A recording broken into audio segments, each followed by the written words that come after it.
Finalmente chegamos ao último módulo do curso. Infelizmente, como eu disse no outro módulo, não é o final do conflito, genocídio. Primeiro, queria agradecer a todo mundo que vem até aqui, que chegou até aqui nessa etapa.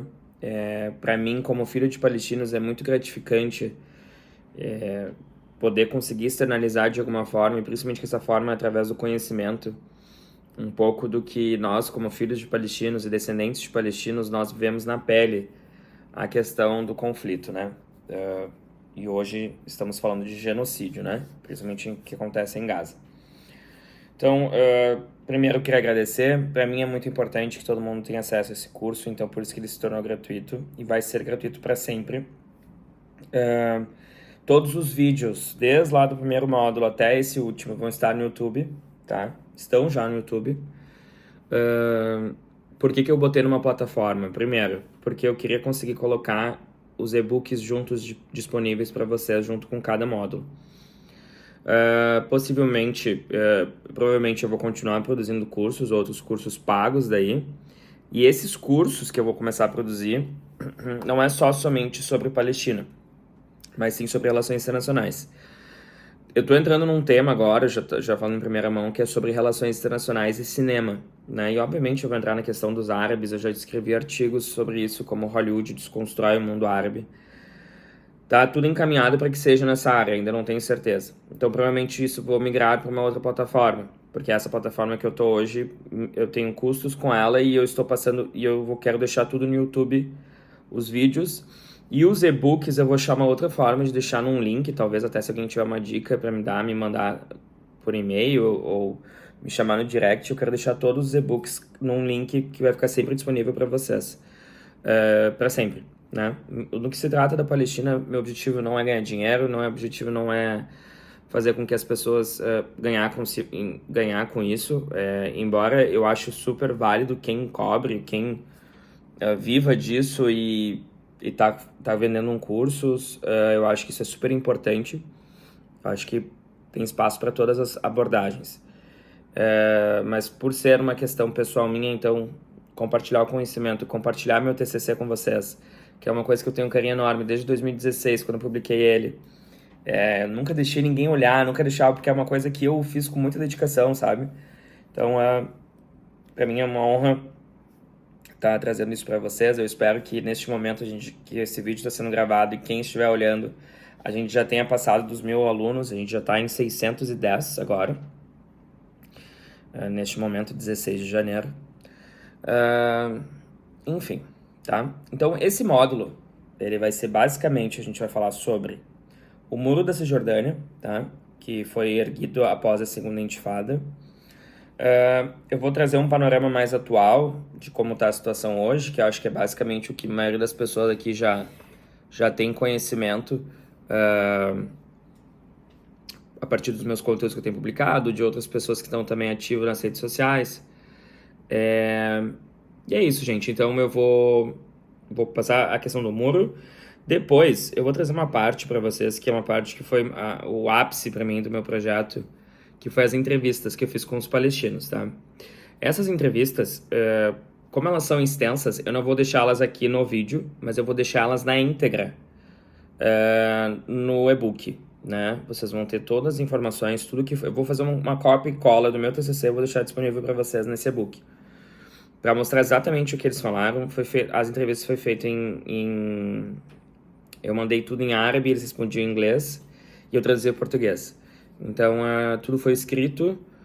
Vocês vão ver que algumas pessoas preferiram ficar no anonimato por medo. Outras deram nome. E, enfim, depois eu vou falar um pouco mais. Mas vamos falar sobre o muro, tá? Uma questão. O muro passa a ser erguido em 2002, né? 2002, na Segunda Intifada, quando acontece a visita do Sharon na Al-Aqsa, em Jerusalém e tudo mais. O muro tangibiliza para mim, como internacionalista e como filho de palestinos, ele tangibiliza para mim, em termos práticos, o que é o sionismo, tá?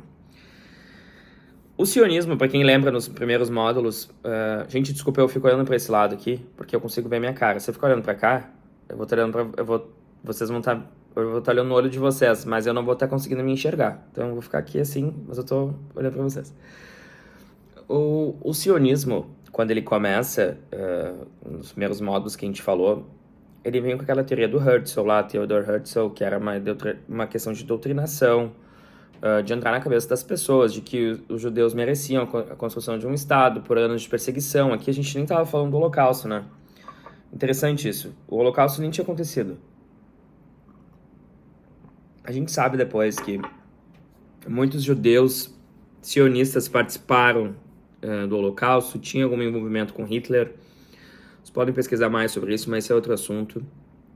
E vocês vêem no discurso dos sionistas, né, os sionistas raízes, né, daquela época, eu acho que os de hoje são muito piores, né, do que o daquela época. Embora era muito claro a questão de segregação racial na fala, né, na forma como o livro foi feito, de que tem que construir uma população somente para judeus, os não-judeus tinham que ser expulsos e tudo mais. Por que eu estou falando isso? Porque o Muro sintetiza o discurso sionista. Tem a linha do sionismo do Herzl e depois tinha esse revisionista que ele fazia novas análises em cima do que é o sionismo. Aqui a gente já vê uma indiferença muito grande contra os árabes, né? Aqui nessa nova visão sobre o sionismo, a gente já vê uma nova análise sobre o que eles enxergavam. E nessa linha, assim, até eles falavam, assim, que tinha que construir um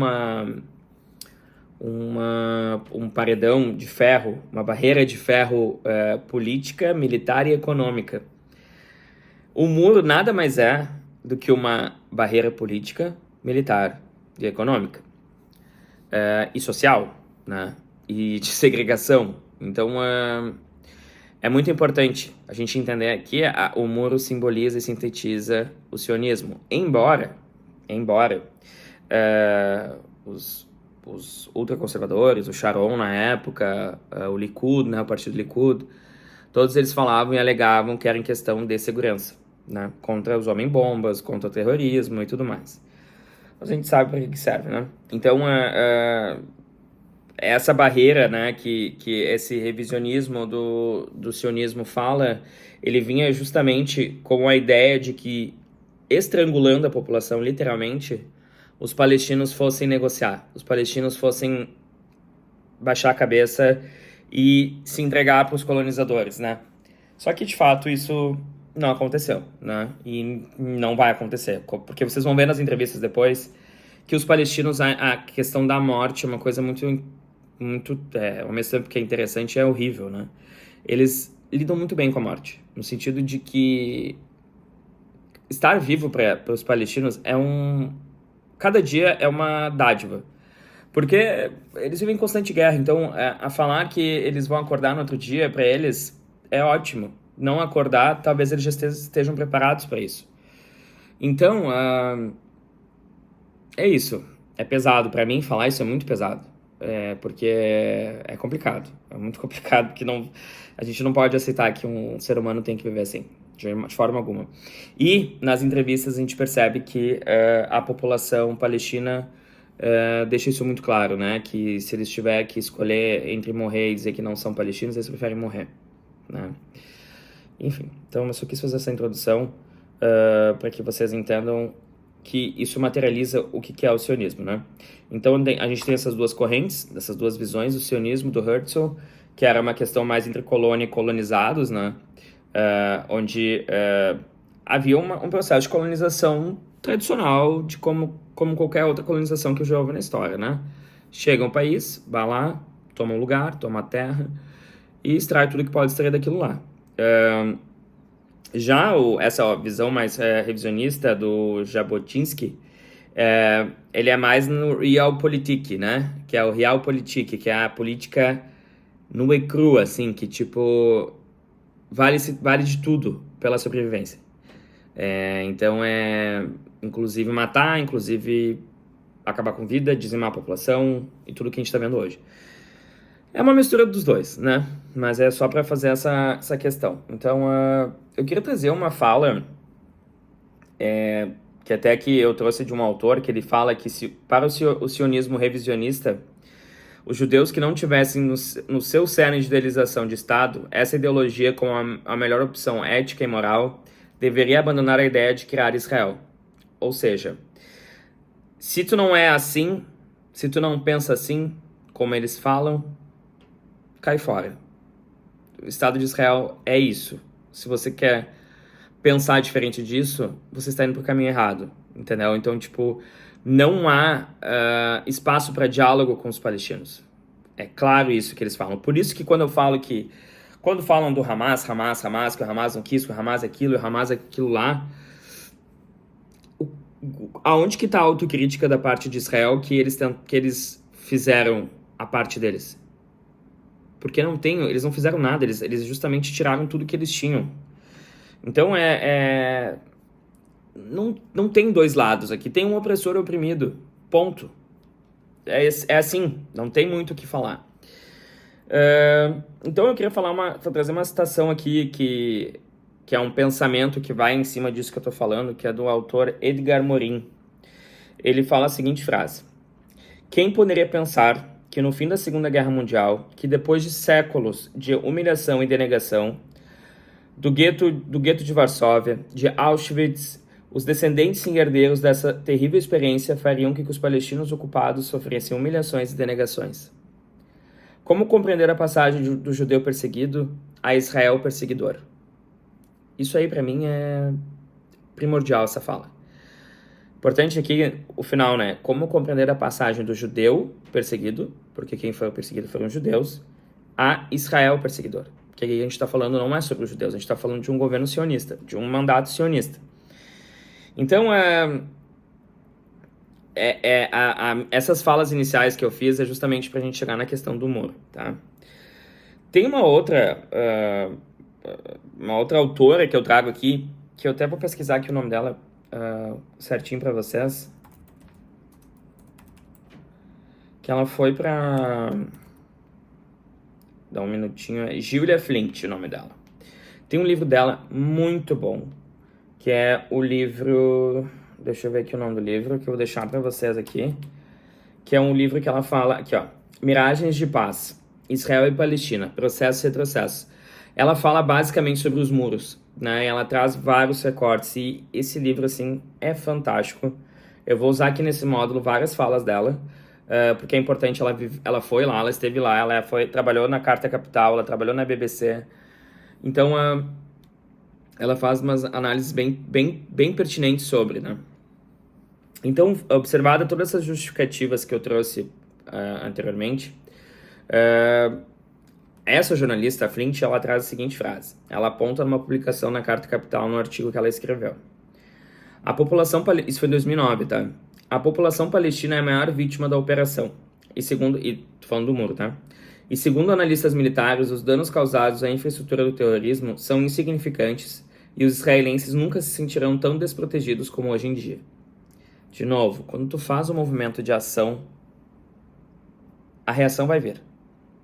Esse movimento de Israel de construir um muro com a alegação de se proteger justamente fortalece o contrário, que os caras tenham mais raiva daquele muro. Porque tu imagina uma criança acordar todos os dias por anos olhando aquele muro e vendo que ela é separada do resto do planeta.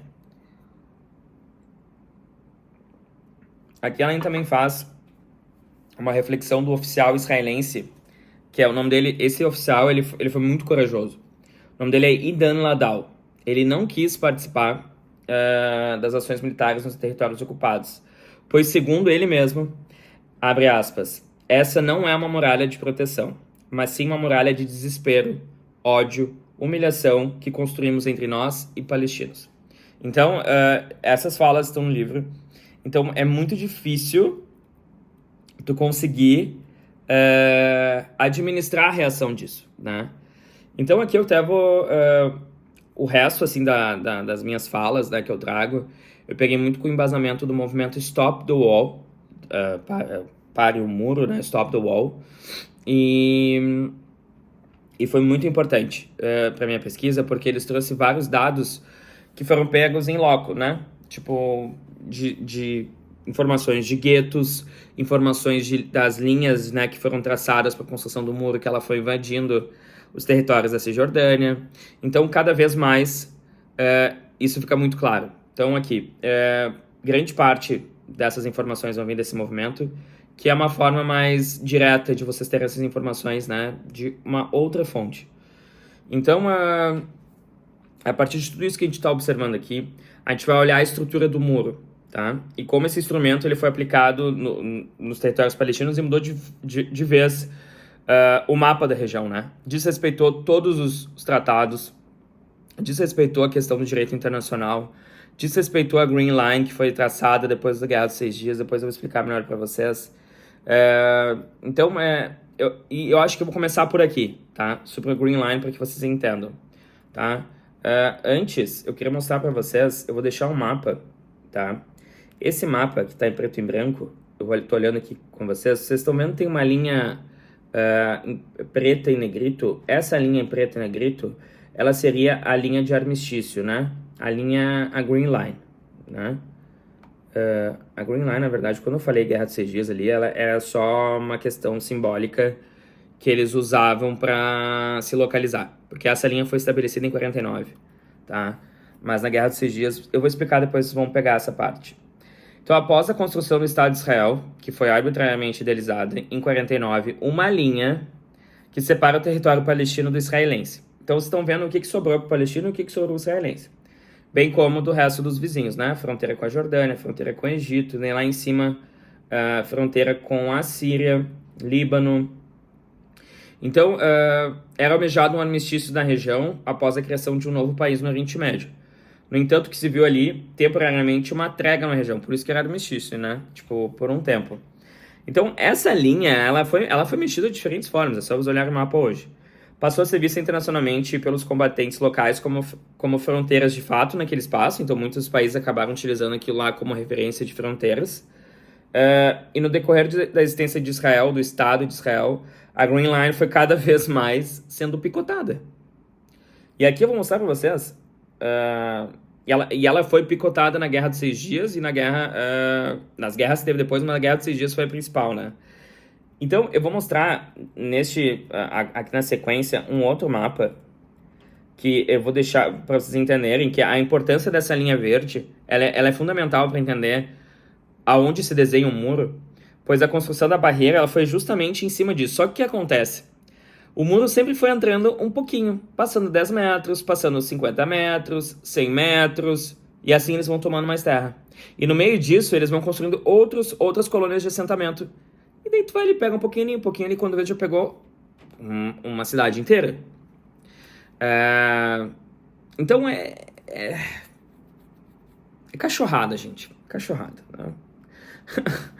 Então, esse é o grande ponto, né? A Green Line, a gente tem que partir da Green Line para entender. Então, o mapa que eu apresentei antes, e se você olhar aquele mapa de antes e olharem o mapa que eu vou colocar agora, vocês vão ver a diferença, tá? Aquele mapa, o primeiro preto e branco, é de 49, que mostra a linha que foi estabelecida em 49, e essa agora que eu vou mostrar para vocês é o que foi estabelecido em 67, tá? Então, olhem esse mapa agora, tá?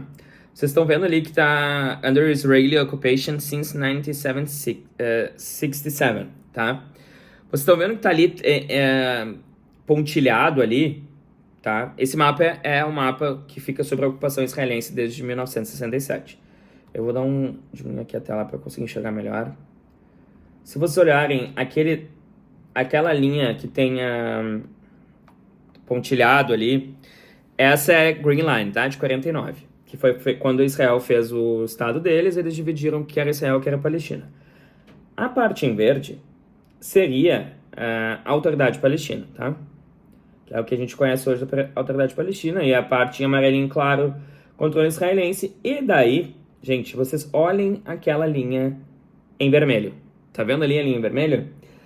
Agora, olhem a Green Line. De novo, vão comigo na Green Line, que é o pontilhado, e olhem onde está a linha vermelha. Se vocês derem um zoom, vocês vão ver que essas linhas vermelhas estão entrando na Autoridade Palestina. Eles estão entrando dentro dos territórios ocupados, ou seja, foi feita a Green Line 49 de forma arbitrária, e após a Green Line, eles foram lá e construíram o muro que atravessou essa Green Line que eles mesmos criaram para criar novos impeditivos para a construção de qualquer tipo de noção de Estado. Tá claro, tá ali no mapa. Esse mapa tá aqui para qualquer um ver. Só que o problema é que as pessoas não querem que cheguem até vocês essas informações. Então é isso. Esse mapa aqui, para mim, ele é o que me deixa mais indignado, né? Mas é importante que vocês entendam. Então, para entender o muro e as implicações, é importante que vocês entendam isso. Também é importante ver que após os acordos de Oslo, em 93, entre 93 e 95, a Cisjordânia ficou dividida em 3 zonas, A, B e C. Eu não sei se nesse mapa aqui aparece, mas eu acho que eu botei outro depois. Aqui, vou deixar para vocês esse outro mapa aqui, para vocês irem lendo comigo, tá? Esse outro mapa que divide as zonas em A, B e C é a grande loucura do negócio. Aqui, gente, quando alguém chega para vocês e fala: mas os palestinos vivem bem, vivem livres na Cisjordânia, vocês têm que mostrar esse mapa. Porque vocês vão olhar esse mapa e vão falar: vocês estão falando de qual palestino vocês estão falando? Acho que o único palestino que pode estar vivendo bem é o palestino que não está lá. Meu pai, os meus parentes, os que moram em São Paulo, os que moram em outro lugar, que fugiram, os que não estão mais aqui, porque os que estão lá não tem como viver bem assim. Olhem bem, olhem bem. A área A é o roxo mais escuro, tá? Que é a que fica controlado pela Palestina, que é o que a Palestina tem controle, tá? É praticamente a única área urbana que ele tem que é controlada pela Palestina, tá, gente? Só uma coisa que eu queria falar antes. Quando foi feita essa divisão entre A, B e C no Acordo de Oslo, são jurisdições totalmente diferentes, tá? E ela é dividida entre controle palestino e israelense e controle israelense. A Zona A, então, por sua vez, ela é controlada pela Palestina, tá? Mas ela não é uma região economicamente interessante para Israel. A região B, ela é controlada, onde está mais as zonas rurais palestina, né? Ali é controlado tanto pela Palestina quanto Israel. E a área C, gente, que corresponde a 60% da Cisjordânia, pasmem vocês quem é que controla: Estado de Israel.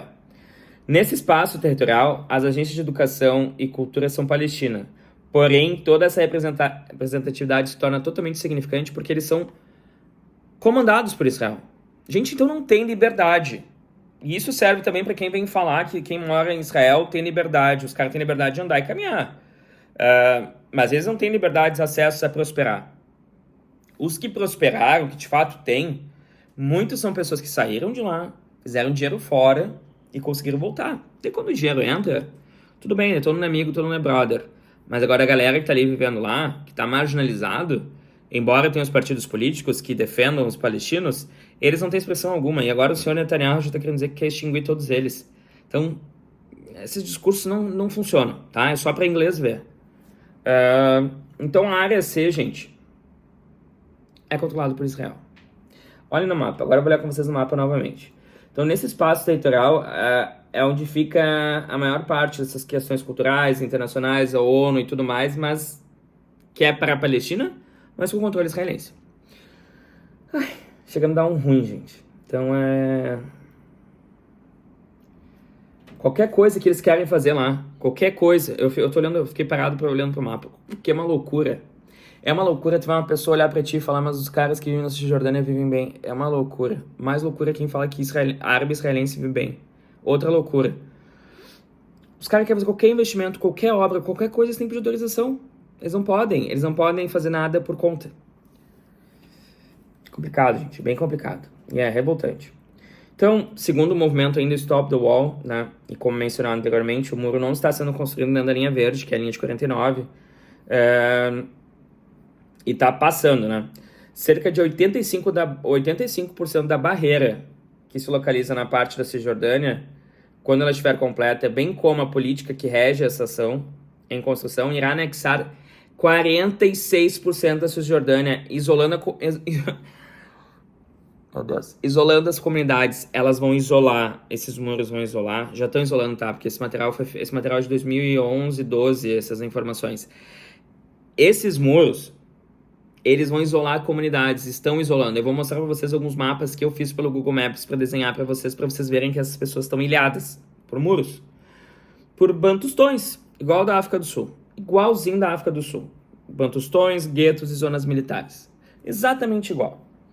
Então, em outras palavras, gente, isso significa que a população da Cisjordânia, a faixa de Gaza, e aproximadamente 1,5 milhão de refugiados estão cercados no que representa 12% do território palestino.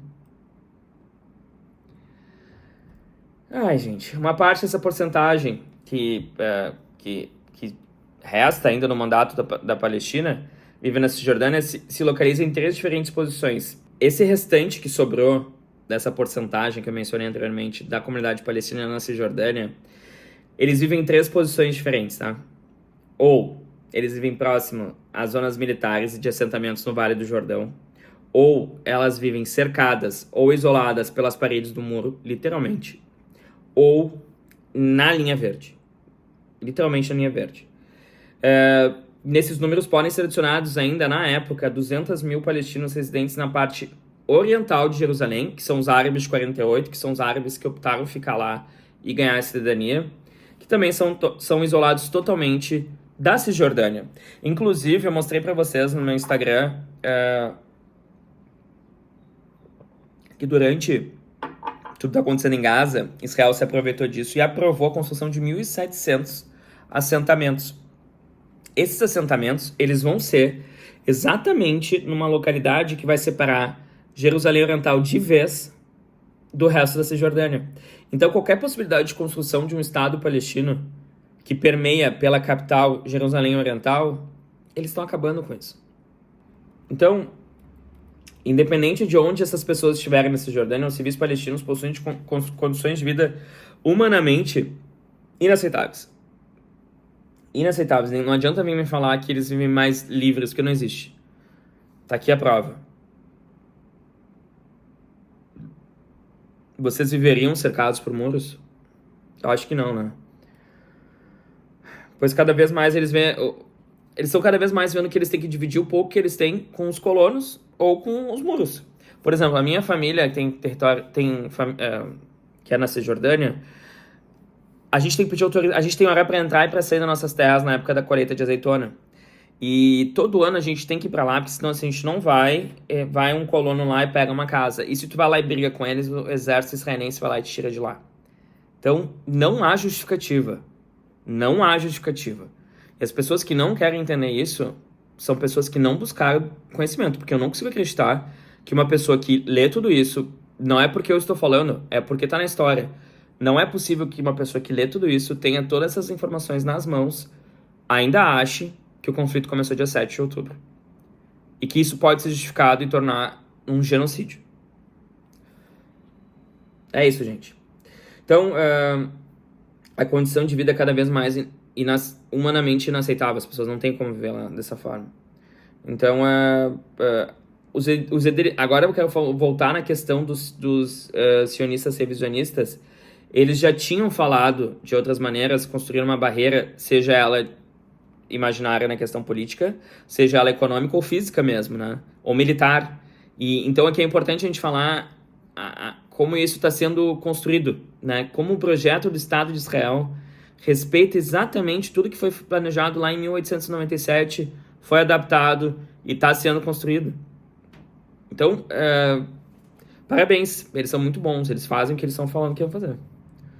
Então, os ensaios desses muros, assim, eles começaram um pouco antes, tá? De 2002, quando eles tentaram fazer em 94 em Gaza também.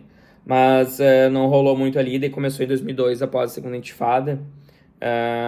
Muitas terras foram confiscadas para a construção do muro. Plantações de famílias palestinas foram eliminadas, como a minha família. A deles não foi eliminada ainda, mas a qualquer hora pode pegar. E daí se tu vai reclamar, tá preso. Então, em 2005, o movimento Stop the Wall... por que eu peguei um pouco mais afastado? Porque o muro ainda está em andamento, né? Eles não terminaram, mas praticamente terminou. Ainda tem, então... o cerne, a origem das coisas é o que é importante para eu explicar para vocês. Essa imagem que eu vou mostrar para vocês aqui agora O movimento Stop the Wall faz um mapa com as intenções do governo de Israel em relação ao muro, tá? Vocês vão ver a linha preta. Essa linha, isso foi em 2005, tá? A linha preta é o muro que já tinha sido construído, tá? A linha azul era uma trajetória que tinha sido aprovado pelo governo israelense, né? Como seria. Estão vendo ali que já está invadindo a Green Line, já está entrando nas cidades. Ali, ó, tem uma outra que é uma linha roxa. Ela tá bem aqui, gente. Bem na pontinha aqui, ó. Eu vou dar um zoom aqui na imagem para vocês verem. Aqui é uma colônia, que eles queriam proteger a colônia com um muro, tá? Que é a colônia assentamento Ariel, tá? Depois tem as que estão em linha vermelha, que estão em construção ainda, que é perto dos assentamentos. Depois os pontilhados, né, que é na área do Rio Jordão. E por aí vai, gente. Eu vou deixando a imagem para vocês no e-book, para vocês olhem as demais informações. Tem alguns dados ali que eles colocam de porcentagens, que também são bem importantes se analisarem. Convido vocês a darem uma olhada no movimento Stop the Wall para vocês conseguirem ver se tem mais informações. Então, na localidade de Belém, que é um centro de destino de muitos turistas, pela questão dos cristãos, onde Jesus nasceu e tudo mais, o muro começou a ser construído na região chamada Al-Walaha, tá? Eu posso estar falando bem errado meu árabe, tá, gente? Mas é importante só para vocês entenderem. Olhem essa imagem. Isso foi uma... Eu fiquei chocado quando eu vi, tá? Você vendo aquela linha vermelha? Essa linha vermelha é onde está o muro, tá? Gente, e aonde está os espaços para sair é os checkpoints. Alguém me explica como isso é aceitável para um país que se diz democrático? Ainda sobre esse vilarejo, o jornal É o País em 2016, tá? Ele faz uma importante referência a essa aldeia com base no período da construção do Estado de Israel e elucida de forma como soldados israelenses comumente abordam os palestinos nas suas residências desde a criação do Estado e a necessidade de se formar nessa região, justamente por ser um lugar sagrado para os cristãos. Israel quer deter também a história, né? Então essa região ela foi sempre muito importante. Então ali eles já colocaram o muro também. Foi ali que eles começaram, um dos lugares que eles mais começaram. Então essa aldeia fica próxima a Belém, né? Seus habitantes já haviam sofrido deslocamento forçado quando o Estado de Israel foi criado, né? De 48, que muitos saíram dali. Então perdendo parte do seu território. Então, com frequências você percebe que tem demolições de casas, assentamentos. Em Jenin a mesma coisa, né? Jenin tem sido mais ultimamente, mas Belém na época, perto de Belém na época, tinha muito, né? O que eles mais querem é deixar só judeus ali perto, para justificar, aliás, duas religiões, usar a propaganda a favor deles e tudo mais que todo mundo já sabe, né? Ali depois eu deixei mais algumas informações sobre sobre essa aldeia. Outra região, que é a região de Bet Hala, que em 2010 os trabalhos também seguiram em curso para a construção do muro e também fazer uma estrada que protegia os colonos que ali moravam. Por que eles fazem? Eles constroem os muros e próximo dos muros tem os assentamentos, para justamente justificar a presença deles. Uma forma de colocar a população judaica ali é uma forma de eles colocarem o Estado de Israel. Então, eu vou mostrar outra imagem aqui, que é sobre... essa imagem, tá? Vocês vão ver que tem a colônia Gilo, não sei como é que se fala, e Bet Hala, que eu falei pra vocês. Vocês vão ver ali, bem naquela pontinha ali, ó, os trabalhos seguiram em curso numa estrada que era próxima aos assentamentos colonos, de tal forma que vocês podem ver nessa imagem aqui, que desde a construção, segundo esse mesmo movimento, o muro destruiu grande parte das terras palestinas, provocando dessa maneira a retirada de um dos mais importantes recursos de subsistência, a água. Isso aqui, gente, eu lembro que eu parei aqui, dei uma parada, porque eu lembrava que uma desses lugares que eu tinha feito era sobre a água. Então a edificação também tornou a vida dos palestinos o maior aquífero, tirou o maior aquífero da Cisjordânia. Então ainda, esse capítulo do TCC, eu fiz ele muito com base também num estudo feito pela cidade do Cabo, que é Human Science Research Council, que eles fazem uma analogia de todo como foi o apartheid na Palestina, na África do Sul, e eles fazem estudos mostrando como é que é o apartheid na Palestina. Então, eu vou trazer aqui uma frase, um trecho desse artigo que é muito importante, sobre o muro, tá, gente?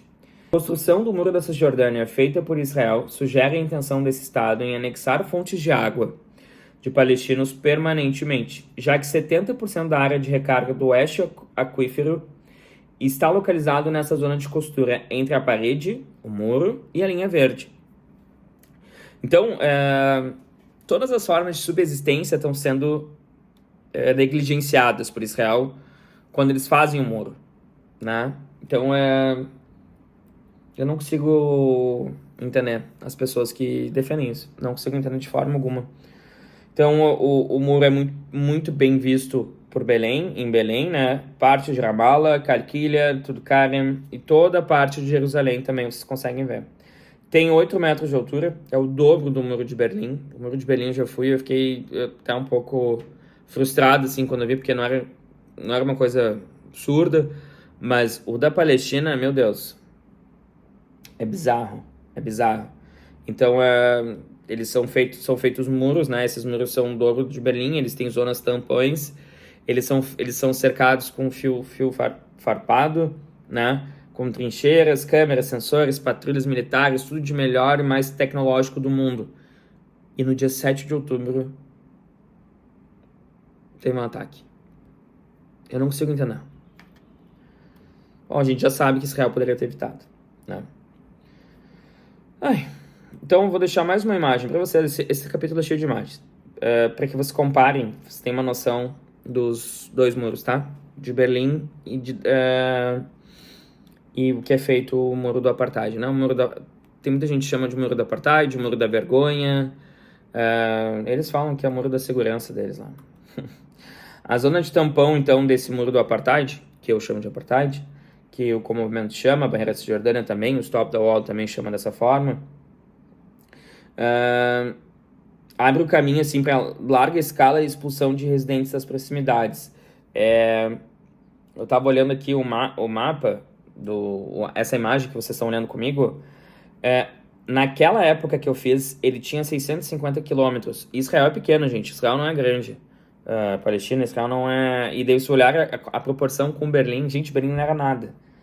Então, tudo isso feito em zonas que atravessam o muro, ou melhor, todos esses muros são feitos em zonas que atravessam a linha verde, desrespeitam todos os acordos, mas Israel também não se preocupa com nenhum acordo, né? Então, outro problema que pode ser colocado nessa salada de fruta, que é a vida do palestino, é referente às posses de terra e à produção agrícola, né?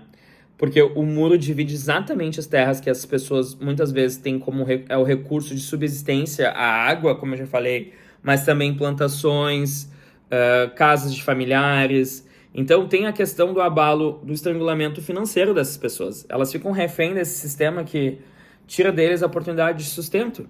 Hoje tu vai ver os palestinos, a maior parte deles, muito deles, preferem trabalhar em Israel como trabalhando em subemprego, porque eles ganham tecnicamente bem, porque eles tiram deles a oportunidade de ganhar dinheiro. E muitos vão para lá e trabalham ilegal, porque tipo, o dono de uma loja em Israel, de um negócio, prefere pagar para um palestino, pagar bem menos, do que pagar para um israelense ter uma mão de obra mais qualificada. Então, essa história vocês já conhecem. Então, isso fortalece também o que eu falo sobre os checkpoints. Os checkpoints que também estão envoltos desses muros, eles também têm esse objetivo de fazer uma tortura psicológica nessas pessoas. Imagina, gente, as crianças crescem vendo que elas estão presas. Imagina me diz quem tem sanidade mental para viver dessa forma. Eu não teria, gente. Eu não teria, de forma alguma. Ainda mais que tem essas humilhações psicológicas, muitas vezes tem humilhações físicas, torturas físicas. Eles apanham, são detidos, porque eles às vezes enfrentam, às vezes eles questionam, e não tem essa de questionar. Eles são autoridade e o sionismo é isso, eles colocam como sionismo e outras correntes, né? Se colocam como superiores, supremacistas, né? Por isso que a gente fala que é um movimento supremacista o sionismo. Embora tem gente aqui na internet que fala que não é, e ainda se orgulha disso, né? Então, naquela época, até em 2015, que eu fiz o estudo, tinha mais ou menos 68 gates, né? Que são os checkpoints pela região, que também fica entre a linha verde e os muros, né? Com certeza hoje já tem mais, deve ter muito mais. Então, gente, aqui também eu quero trazer para vocês aqui só a título de curiosidade, assim, tipo, um pouco dos guetos, né? O movimento Stop the Wall divide o muro, os efeitos do muro resultando formação de guetos, tá? Existem os guetos do norte, o gueto central, Jerusalém, o gueto de sul, Belém e Hebron, né? Que pega Belém e Hebron. Tem o gueto do Vale do Jordão e da faixa de Gaza. Então, dessa maneira, a fim de tangibilizar a divisão da Cisjordânia, eu fiz um mapa na época no Google Maps, marcando da onde que sai, para onde que vai, essas informações que eles estão falando, do que é Zona Norte, Zona Sul, Zona Central, e vocês vão ver como é que fica a formação desses guetos, tá? Por exemplo, o gueto do norte, tá, que foi a primeira fase da construção do muro, compreende entre a região de Jenin a Carquilha, tá? E vai até a localidade de Salfit, que forma o gueto do norte. Então vocês vão ver nessa imagem aqui, que começa em Jenin, vai até Carquilha, que é ali perto do muro, e vai até o Salfit. Ali, esse aqui é a região do norte, tá?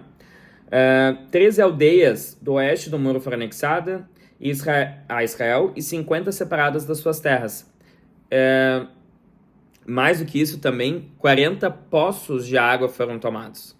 Gente, isso aqui, de novo, é uma cachorrada, porque vocês estão vendo que eles estão tirando tudo que é possibilidade de subsistência. Então, a tortura é de todas as frentes, todas as formas. O gueto central, que engloba a região de Salfit, tem cerca de 50% das terras isoladas no muro. Esse gueto foi a parte mais fértil da Cisjordânia.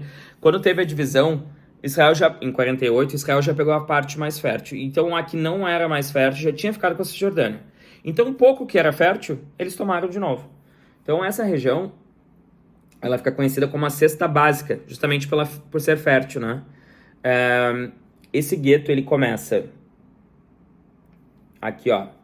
Ele começa entre Salfit e vai até ali perto de Jerusalém. Estão vendo ali, ó, na imagem? Ele corta 22 quilômetros da Cisjordânia, separa o gueto do norte e o central e representa 2% do território palestino. Ai, gente, isso vai dar um ruim. Na parte de Jerusalém, a região que os palestinos e israelenses chamam por sua capital, né? O muro, ele fica entre a Terra Santa e o anel de colônias e povoamento em torno dele, aqui, ó. Promovendo o isolamento de Jerusalém, pasmem de onde? Da Cisjordânia. Ai. Vou deixar mais informações para vocês, eu tô pulando aqui para não ficar muito extenso. Outro gueto, Belém e Hebron, né? Que é onde se vocês lembram lá no início que eu falei, quando eu falei de Abraão, né? Onde está o túmulo de Abraão, que é em Hebron.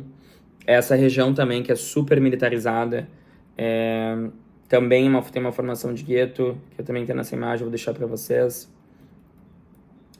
Eu vou deixar também aqui mais uma foto minha, que eu tirei essa foto aqui, que é Note to the Wall, foi eu que tirei quando foi a última vez. E aqui, gente, uma imagem do movimento Stop the Wall, que é dos bantustões, né? Eles fazem uma analogia forte sobre. Gente, então, o muro tá em andamento, vocês já viram diferentes representações aí na internet de artistas que picham, colocam informações, fazem protestos, né? O Bansky ali, que é um dos caras que faz os protestos ali, com várias artes, pinturas lindas, maravilhosas, assim, de ver, é fantástico, tu sente a dor dessas pessoas quando tu vê aquelas imagens, né? Eu vou deixar algumas aqui para vocês verem. Então, para fechar com chave de ouro todo o curso, nada mais do que a gente falar com quem vive lá. E foi isso que eu trouxe no meu TCC. Eu preferi buscar informações não somente com base no que eu tenho, mas com base no que as pessoas que vivem lá têm.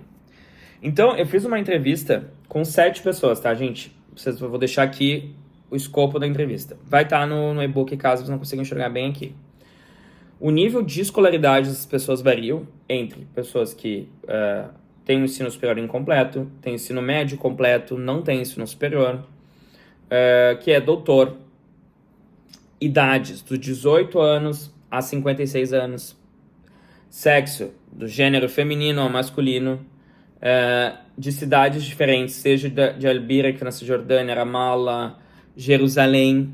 Eu peguei todas essas pessoas e coloquei as profissões dela ali para vocês também darem uma olhada. Eu fiz algumas perguntas, né, para elas.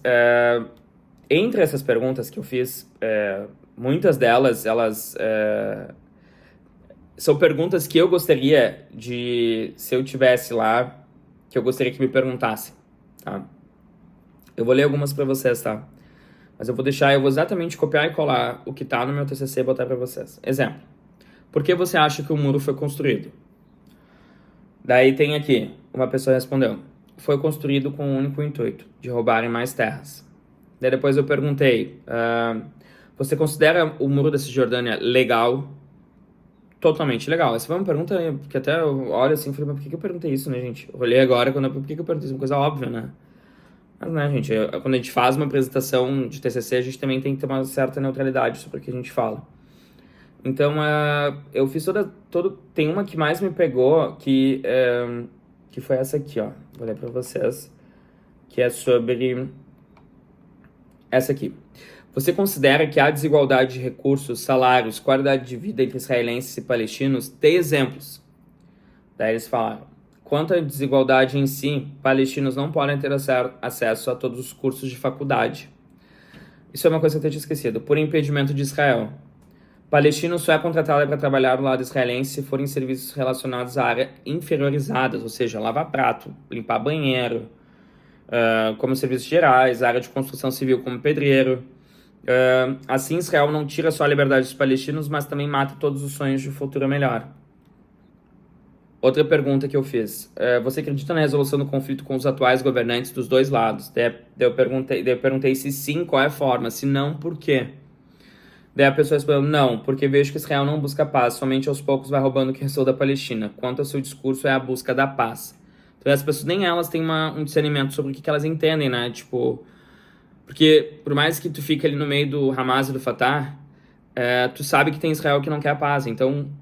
E eles vendem o discurso que querem paz. Então é muito difícil tu viver num cenário como esse. Que tu sabe que vai ter um mundo que vai te condenar se tu agir de qualquer maneira, mas ao mesmo tempo, a única coisa que tu tem é protestar, é contestar. Então é muito difícil. É muito difícil. Outra pergunta que eu fiz. Qual é o papel do Hamas e do Fatah na construção da identidade nacional palestina? Uma pessoa me respondeu aqui. Ao meu ver, são partidos políticos com o mesmo objetivo, devolver dignidade ao povo palestino.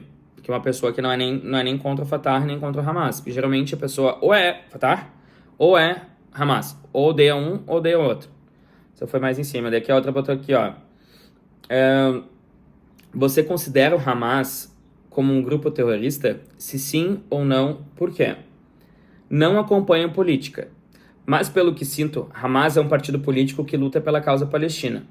Terrorismo é o que acontece com os palestinos há mais de 60 anos. Isso na época, 60 anos. Na sua percepção, esse aqui pra mim também me doeu, porque eu vou mostrar pra vocês várias respostas, eu vou ler de uma, tá? Na sua percepção, como o mundo enxerga o conflito israelense e palestino? O mundo vê as injustiças cometidas pelos ocupantes, enxerga as atrocidades, mas se faz de cega. Parece que Israel é blindado. Tudo que faz, pode, né? Então é isso, gente. Eu fiz questão de encerrar com as vozes palestinas, que é como eu falo no meu TCC, né? A frase, né? De impacto, né? É The Wall of Shame. Os impactos na formação da identidade nacional palestina por trás do muro da Cisjordânia. Eu faço toda uma análise socióloga, né, em cima das ciências sociais, como a população, como ela se sente pertencendo a um povo, né? E eu busco por A mais B, através de autores e através de questões políticas, provar e também com as entrevistas elas servem justamente para comprovar a teoria, como o sonho de construção de um Estado palestino e a voz do povo palestino, ela é excluída a todo momento. Todas as fases da história, se vocês forem olhar, nunca o palestino foi chamado para falar sobre o seu futuro. Sempre foi uma consequência de fatos que eles tiveram que ir levando. Então é muito difícil quando eu tenho que lidar com gente que chega para mim e fala que por que tu não fala das pessoas que estão sendo raptadas? Por que tu não fala disso e daquilo? Por que tu não fala daquilo? E daí eu automaticamente respondo, por que tu não fala disso e disso e disso e disso e disso e disso e disso que acontece há anos? Gente, eu não quero que ninguém seja sequestrado, eu não quero que ninguém seja raptado, eu não quero que ninguém sofra. O mundo que eu imagino é um mundo de liberdade e paz. Então, me entristece de uma maneira absurda eu ter que fazer um curso, com todo respeito a todo mundo que chegou até aqui. Agora vamos demonstrar um pouco da minha indignação. Não me entendam mal, e eu admiro todos que chegaram até aqui. E a minha crítica é o sistema, não é as pessoas que não sabem. Porque todo mundo tem o dever, ou melhor, nem todo mundo tem o dever de saber sobre a questão palestina. Mas a partir do momento que todo mundo que começa a falar e palpitar tem o dever de buscar estudo. As pessoas que estão aqui, que me acompanham aqui e chegaram até aqui, eu tenho certeza que são pessoas que querem entender. Muitas delas podem ter chegado aqui com uma outra visão e estão mudando conforme o curso, conforme acompanhando outras pessoas, estão falando nas redes sociais. Mas ainda o caminho é árduo, tá? O meu papel aqui, muita gente não me conhecia e nem eu sabia que eu tinha essa potencialidade para estar aqui falando qualquer coisa. Eu nem imaginava que eu teria essa capacidade. E eu comecei falando com os meus amigos e quando eu vi começou a chegar desconhecidos e quando eu vi foi vindo e já virou uma bolha maior. Tudo bem que não é um número de seguidores com uma expressão enorme, mas perto do que eu quero fazer, do que eu estava fazendo, né, é muita coisa. Daí se tornou um comprometimento, se tornou uma obrigação que eu fiz comigo mesmo. Um compromisso comigo mesmo de que a única forma de eu desarmar qualquer pessoa que seja ignorante, e com perdão da palavra, quando eu falo ignorante, não é uma pessoa que é ruim. É uma pessoa que pode não ter a informação, seja pelo ciclo que ela vive, seja pela idoneidade dela de achar que todo palestino muçulmano é terrorista. Daí é uma pessoa mau caráter, não é nem ignorante. Então eu entendo que todo mundo que está aqui, seja por falha do sistema, por nos colocar numa posição de inferiores, de terroristas, seja por uma falha do sistema de educação, por não abordar isso de uma maneira tão fácil, que as pessoas entendam, não importa como. Eu fico muito grato por todas as pessoas que vieram até aqui. A minha indignação fica com todos aqueles que falam e não buscam entender. Então, gente, eu queria fechar aqui o curso dizendo que eu tenho uma gratidão imensa por todo mundo que chegou até aqui. Vocês estão fazendo totalmente a diferença, pessoalmente falando, porque desde o dia 7 de outubro eu já recebi mensagens de diferentes tipos de mensagens, né? De gente mandando eu ir pra Gaza, de gente falando que eu tinha que lutar na guerra, que era pra parar de falar no Instagram e ir pra guerra, como se eu tivesse a possibilidade de ir pra guerra, e mesmo que eu quisesse, não tem como eu entrar, e se eu quisesse, Palestina não tem exército. Então, daí já vem a ignorância da pessoa, que ela já associa que é como se fosse Israel, que ela chama todo mundo do mundo inteiro para lá lutar na guerra. Só que Israel tem um dos exércitos mais poderosos do mundo. Ou melhor, tem munições e tecnologia mais poderosas do mundo. E nós não temos. Então, eu não tenho como ir lutar lá. E eu também não tenho que lutar lá. Eu tenho outras formas de lutar. Eu estando aqui é uma forma de estar lutando. Eu estou travando uma guerra não só com as pessoas, mas comigo mesmo. Com o meu emocional, com tudo. Porque eu tenho que falar com vocês de uma forma neutra. Muitas vezes eu não consigo. Mas quando eu tento mostrar o que eu penso, eu tenho que deixar de lado, porque eu não quero impactar a cabeça das pessoas. Eu quero que a informação chegue, para que vocês, daí sim, se olharem para mim, depois de todos esses modos, falar, Ashi, o que tu tá falando é uma grande mentira. Beleza, segue a tua vida e vai lá e acredita no que tu quiser acreditar. Eu prefiro me apegar naqueles que estão indo comigo nessa, que vão acreditar, e construir uma história. O meu objetivo é sempre... Claro, eu sou do meio dos negócios, sou empresário e tudo mais, mas o meu objetivo é fazer com que as pessoas, elas tenham um olhar mais holístico sobre as coisas. Que elas entendam que as coisas não são assim assado, que tu pode ser assim, mas também pode ser assado. Então, as coisas, elas têm que andar de uma forma mais holística, uma forma mais universal. As pessoas precisam entender que o conflito não é uma coisa ou outra. Ela é uma sucessão de coisas. Vocês viram de onde que eu saí para chegar até aqui? Eu saí lá de Abraão. Você pode acreditar ou não no Abraão, você pode acreditar ou não em Jesus, você pode acreditar ou não em Deus. Mas as narrativas, elas são utilizadas até hoje. Então eu precisei sair lá de trás para chegar até 2024. É um chão, gente. É uma pernada para poder explicar o óbvio. Então é isso. Agradeço mais uma vez a todo mundo que chegou até aqui. Esse curso vai ser para sempre gratuito. Nunca vou cobrar. Tô dando a minha palavra. Tá gravado. Eu vou deixar os e-books também sempre disponíveis para vocês. Só preciso ver aonde que eu vou deixar. Então eu já peço que vão fazer um download para que já fiquem com vocês também, caso eu venha migrar para uma outra plataforma para fazer outros cursos, para que vocês consigam ter ele gratuito, porque outras plataformas geralmente cobram, e os próximos cursos a tendência é que sejam com algum custo, porque eu tô abrindo mão de tempo para poder produzir conteúdo, e tô entrando mais a fundo nessa área. Então, então essa plataforma me custa, enfim, estou só trazendo essa explicação para vocês, para vocês entenderem por que eu vou buscar outras formas de manter gratuito, mas não aqui talvez. Mas esse é o meio que eu prefiro deixar por muito tempo ainda, eu vou deixar por mais uns 2, 3 meses disponível para vocês, para que vocês tenham acesso quando quiserem, como quiserem. E quem chegou até aqui já vai ter concluído, então eu peço que baixem todos os e-books, deixem todos com vocês. E continuem me acompanhando nas redes sociais, que infelizmente, através de uma tragédia, a gente começou a construir um caminho aqui, e eu espero que seja incrível. Também, gente, muito obrigado. Foi um prazer estar com vocês até aqui. Sintam-se abraçados e paz para todos, principalmente os palestinos e todos os outros povos que estão sendo dizimados, estão sendo oprimidos neste momento. Um abraço.